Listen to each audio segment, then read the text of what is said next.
data thresholding, data sampling, and data cardinality in Google Analytics 4. So just a bit about me. I am Manisha Mistry. I work as an instructor at measuremarketing.io. What does that mean? It means I work with our dedicated measurement marketing clients to harness the power of marketing data to make data-driven decisions.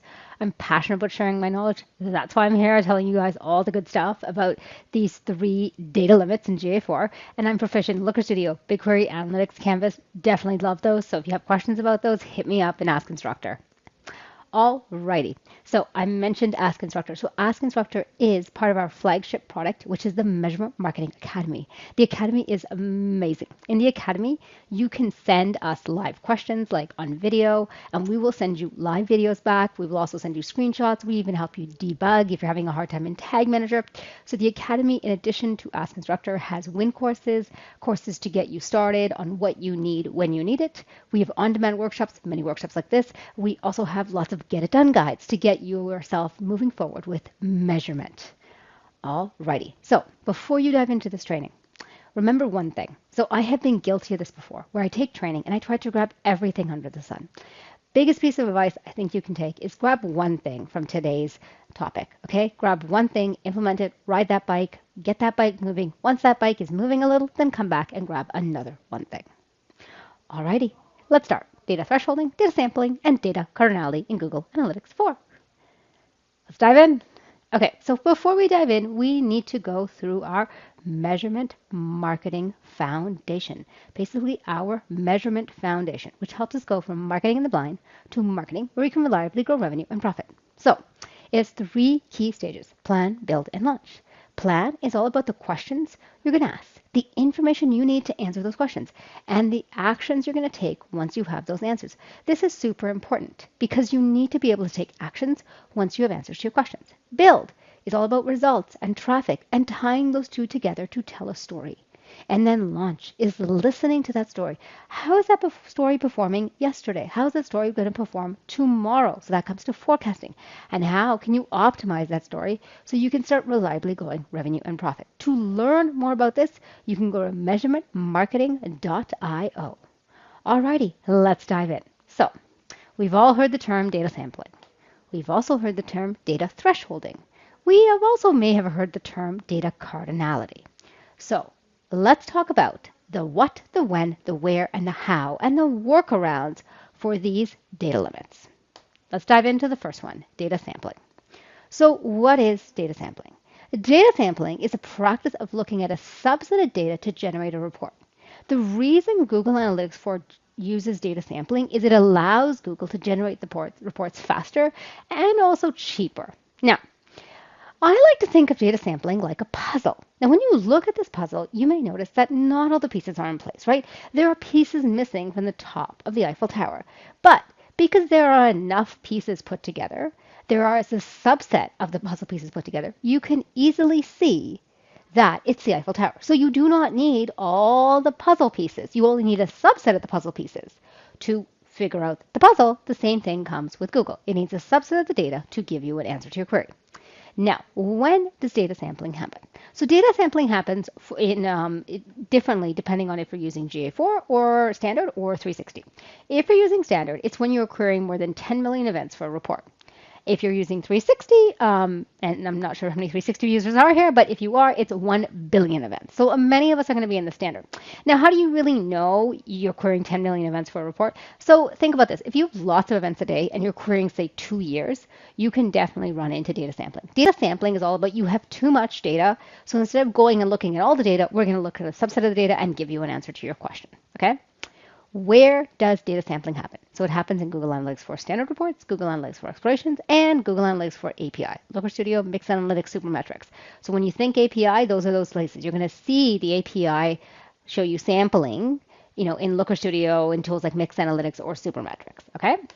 Now, how do you know sampling's in place? Because a lot of us will be like, well, how do you know sampling's occurring, right? So there is a data icon that will appear in either the top right-hand corner of your report or right beside the title. If it shows a circle with an exclamation mark, like the one in this image, you are seeing a small percentage of the available data for the selected dimensions and metrics. What does that mean? It means that Google is basing this report on a subset of the data because you have exceeded the data limit. Now, how do you get around data sampling? So one, query a shorter time frame. What does that mean? Query less data, basically. Have less data in your query, and then sampling may not apply. Other option is level up to BigQuery. Now, stay tuned because at the end, near the I'm going to say near the end of this workshop, I am going to show you how you can get started in BigQuery with a quick and easy guide. So stay tuned for that, okay? Because that is definitely something you want to stay tuned for if you want to level up to BigQuery. Okay. Now, let's talk about data thresholding. So what is data thresholding? Because it's a weird term, right? Data thresholding. Even I'm like, what is this term, right? So it's a privacy safeguard, okay? It is applied to keep user information private, especially when reporting limited users. Now, I'm not gonna lie, I had a really hard time getting my head around data thresholding. And I think this example really helped me understand. So when I was a kid, I used to help an event planner, okay? And she would plan kids' events. And she had a rule. She could only share kids' photos if their identity couldn't be identified. So there were times when she shared a photo like this of a kid's birthday party, and she would blur out all the kids' photos. In so many words, because there was only a few kids in the picture, she had to blur out all the faces to ensure nobody could identify those kids.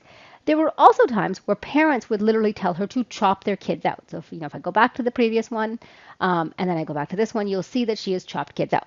Now, if she actually had a gigantic party where there was like hundreds of kids, I remember we had this one party where we had like 500 kids, crazy birthday party, right?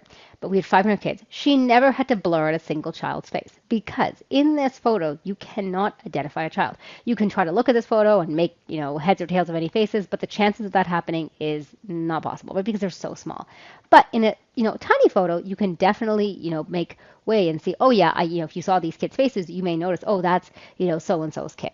So data thresholding is exactly that. If there is not enough data, not enough children in the picture, then we had to withhold data, basically hide their faces or keep them out of the photo so that you wouldn't identify that user. If there's enough data, we're going to include all the data.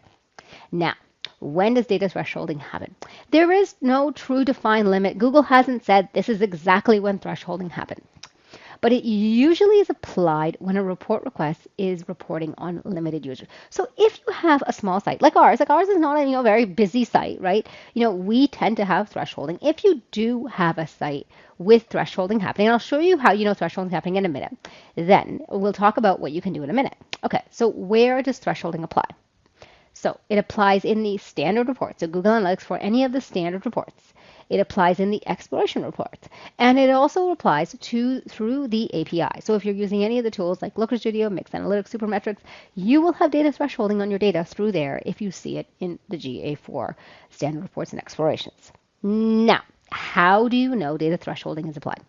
So again, there is a data icon. The data icon appears just like that icon with a triangle and exclamation mark.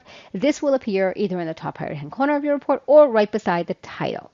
And if it shows that, it means that you are only seeing some of the available data for selected dimensions. It means that you don't have enough data in your query and you need to, so many words, add data for thresholding not to be applied. Now, just like I said, you need to add data. So you have two options when it comes to thresholding. Your first option is to query a larger time frame. In so many words, add data to your query. Your second option is none other than level up to our good friend BigQuery. And like I mentioned, stay tuned because before the end of this topic, I am going to walk you through how you can get access to a guide to get you started in BigQuery if that is where you want to level up to. Now, let's talk about last but not least, data cardinality. Cardinality, which I definitely think is one of those weird terms that is kind of tossed around, but really the understanding is sort of mystified. Let's demystify it. Okay, so what is data cardinality? So data cardinality is, in so many words, a row limit in Google Analytics 4. It refers to the number of unique rows, and some people will say the number of unique values a dimension can have in a report. For example, a gender dimension has a cardinality of 3. It has unique values of unknown, male, and female. Okay? So, I love to think of data cardinality as my medicine cabinet. And I know this is funny, but I literally just got over this horrible cold, okay? And before cold season hit, I went ahead and organized my medicine cabinet. So the top of the cabinet was headache pills. The middle of the cabinet was cough syrups, and then the bottom of the cabinet is what I'm going to call my other section, okay? And basically, I'd throw anything in this section that I didn't know was a headache or a cough syrup. Here's the thing. If you were to visit my house and you were to say, I need back pain medicine, where would you find it? You would stare at the cabinet and stare at the labels and be like, well, I have no clue, right? I would know. The person who created this cabinet would know it's in the other section, but you wouldn't know. That is the way data cardinality looks. If there is too many pills to put in this cabinet, I'm going to stuff in the other section because I don't have anywhere else to stick it and label it in so many words. So when does data cardinality happen? So Google kind of has a bit of a definition here that's kind of convoluted to understand, but basically, if you're reporting on dimensions that have 500 or more unique values in a day, they are considered high cardinality. So if you're going to have like thousands of users visit your site a day and you're collecting a dimension of user ID, that is what they call a high cardinality dimension because a user ID can have its own unique value for each user. So meaning if you have 1,000 users in one day, you will have 1,000 unique values for that dimension. Now, any report containing dimensions with hard cardinality will be subject to the data cardinality limit. That's one thing to know. So if you are reporting on a dimension that has high cardinality, be aware of that when you're developing your reports. Now, where can you see data cardinality? So you can see data cardinality in, again, the standard reports, the explorations in GA4, and the API. And as always, the API is our friend Looker Studio, Mixed Analytics, or Supermetrics. Now, how do you know data cardinality is applied? So basically what will happen is in your report, you will see an other row. And this will appear either through the user interface or through the API. If you see another row, just like you saw in my medicine cabinet, just going to hop back there, right here, if you see an other row in your reports, that tells you data cardinality's been applied. Okay, now, what are some workarounds? So definitely one workaround is to reduce your query by eliminating high cardinality dimensions. So take away the dimensions that tend to have 500 or more unique values in one day. So kind of look at your dimensions and be like, which one of these has high cardinality? What you're asking yourself is how many unique values can this dimension have? Another way to get around this, and you guessed it, is leveling up to our friend BigQuery. And like I said, we are coming to a close soon. So guess what? I'm going to tell you how you can get your hands on a guide to help you level up to BigQuery. Now, so there we go. We went through the what, the when, the where, the how, and the workarounds for data sampling, data thresholding, and data cardinality. Now, how can you get started with our friend BigQuery? Let's go through that. I want to show you because then in a few minutes, I'm going to tell you how you can join the toolbox for free and get your hands on this guide. Let's dive into that. Alrighty, so once you join the toolbox, you will have access to the Academy. When you log into the Academy, it'll look like this. As a toolbox member, you won't have access to win courses or on-demand workshops or Ask Instructor or Winner Circle, but you will have access to the toolbox. Okay, so as a toolbox member, you won't have access to all the stuff. You will have access to the toolbox. You can also access it down this bar. When you come to the toolbox, in the toolbox is some great stuff. I have to say, I loved the toolbox. I still use it to this day. As an Academy member back in the day, totally used it. When you click on toolbox, you will see all these great resources. Okay, when you come in here, give this 1 second to load. Okay, you're going to scroll down and you're going to look for the Linking Google Analytics for to BigQuery guide. This guide will get you started in BigQuery. And even if you're thinking, hey, you know what, I'm not going to touch BigQuery for 6 months. I'm not going to touch BigQuery for a year. Here's the piece of advice we give to everybody who's part of the Academy. Link your BigQuery and GA4 now. Because the thing is, when you get to BigQuery in 6 months or a year, you need to ensure you have data in there. And data automatically does not flow from GA4 to BigQuery. You need to link it. So this guide is going to walk you through all the steps you need to do to get your BigQuery or your client's BigQuery set up. And it is set up in a way that you can totally hand this over to a client and be like, hey, you know what? I need you to set up the billing account, maybe grant me access, and then I'll come in and do step 5, right? Where you actually link it. So these are the steps you can take to link your GA4 to BigQuery. And as mentioned, we tell this to everybody part of the Academy is if you are ever considering you're going to use BigQuery even 6 months from now or a year from now, there is no harm in working with your client or yourself or your agency to get your GA4 linked to BigQuery. Get your data flowing into BigQuery so when you come and want to level up to BigQuery in 6 months from now, there is data in BigQuery for you to query. Now, let's hop back in. Alrighty, so what was your one thing? Was your one thing that these terms exist in GA4 and you're just learning the meaning of them? Or was it that you've seen these icons, data icons in your report and wondered what they mean and now you know different ways to get around them? Remember, data sampling, there's, you have too much data you're querying, data thresholding is not enough data, and data cardinality is also too much data. Was it that? Was it understanding these different terms and figuring out how you can work around them? Or was it that you're thinking of leveling up to BigQuery in 6 months? So you're going to go and link your GA4 to BigQuery.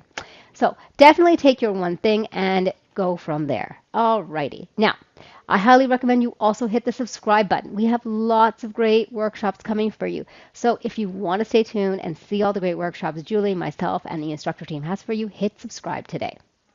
Alrighty, I mentioned the measurement marketing framework earlier in this training. Okay, now to join the Measurement Marketing Academy Toolbox, which I showed you, you can get that BigQuery guide and you can get all this other stuff for free. You can go to measure.tips/getacademy, and in there you'll get access to all the good stuff and you will get that BigQuery guide.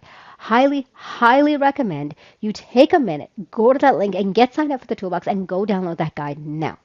So there you have it, data thresholding, data sampling, and data cardinality in Google Analytics 4.